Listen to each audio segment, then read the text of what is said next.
তোমরা কান্দছো কেন, কি হইছে? আব্বা আপনি এখনো মরেন নাই? কারণ আপনার জন্য আমি একটা টাইট জিন্সের প্যান্ট, একটা হাওয়াই শার্ট, একটা বেস্ট লাইট, একটা পারফিউম আর একটা টাচ মোবাইল নিয়ে আসছি আব্বা।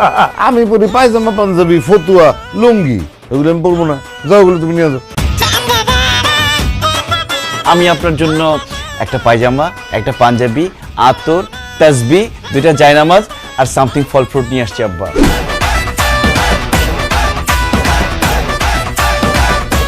বেনামাজি লোক যে আমার পছন্দ না, এটা মানুষ বুঝেও বুঝে না।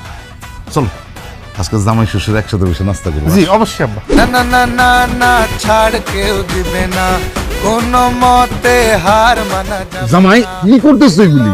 আমি সবাইকে দান করতেছি। এই সম্পর্ক লক্কর ঝক্কর, ভাইরা ভাইদের হচ্ছে চক্কর।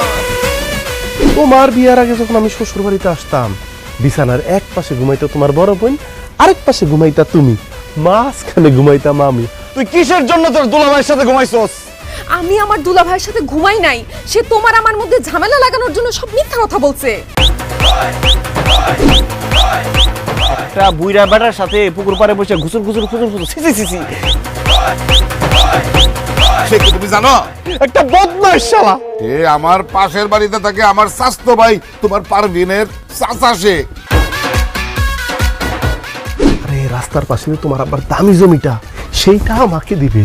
আর তোমাদের বাজারে যে 2টা দোকান আছে, সেই 2টা দোকান আমার নামে লেখা দিবে। আমার সব সম্পত্তি আমি এতিমখানায় দান করে দিচ্ছি।